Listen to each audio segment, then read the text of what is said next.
Baik, Assalamualaikum warahmatullahi wabarakatuh. Perkenalkan, nama saya Muhammad Sulhan Hairi dengan NIM 2022 D1B074.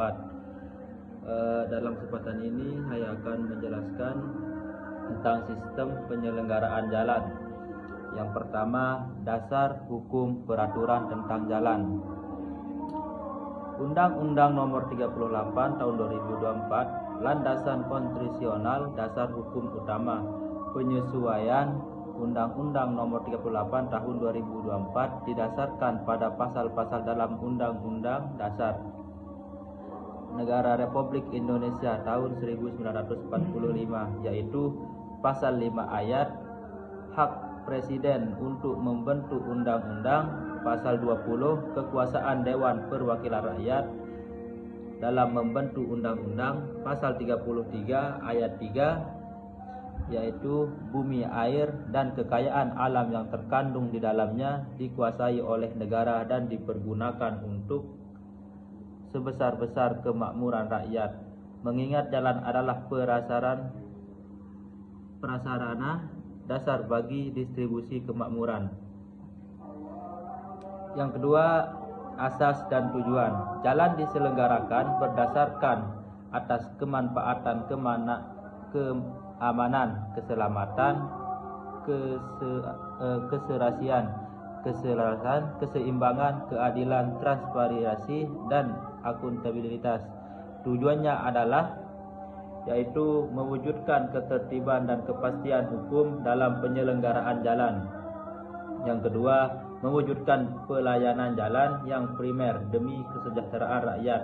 Yang ketiga, mewujudkan peran masyarakat dalam penyelenggaraan jalan, mewujudkan sistem jaringan jalan yang berdaya guna dan berhasil guna. Klasifikasi jalan yaitu pengelompokan.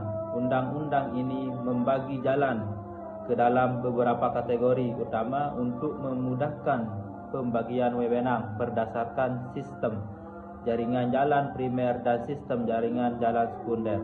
Berdasarkan fungsi, jalan arteri, jalan kolektor, jalan lokal, dan jalan lingkungan.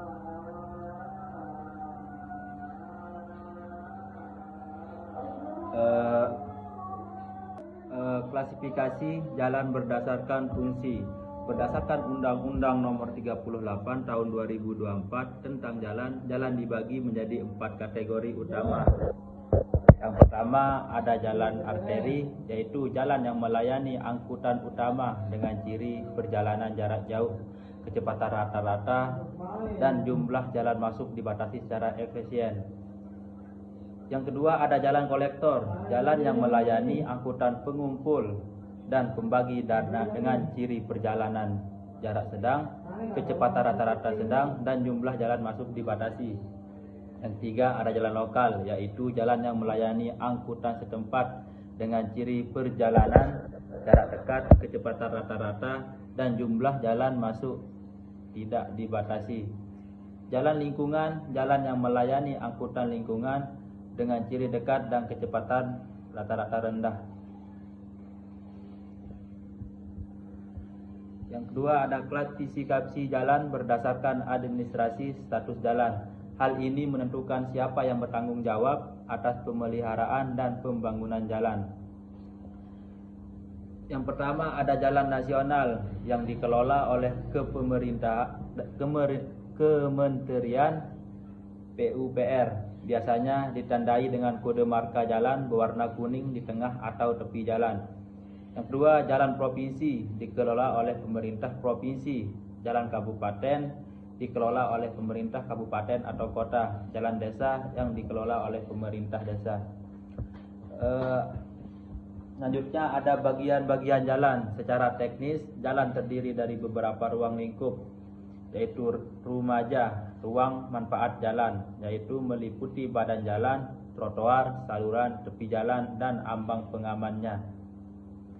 Yang dua, ada rumija, ruang milik jalan, meliputi rumaja dan sejalur tanah tertentu di luar rumaja yang digunakan untuk pelebaran jalan di masa depan. Dan jenis-jenis perkerasan jalan, yang dimana ada perkerasan lentur, perkerasan kaku, dan perkerasan kompulsif. Aspek keselamatan jalan. Keselamatan jalan didukung oleh perlengkapan seperti marka jalan, rambu-rambu lalu lintas, alat pemberi isyarat lalu lintas atau apil.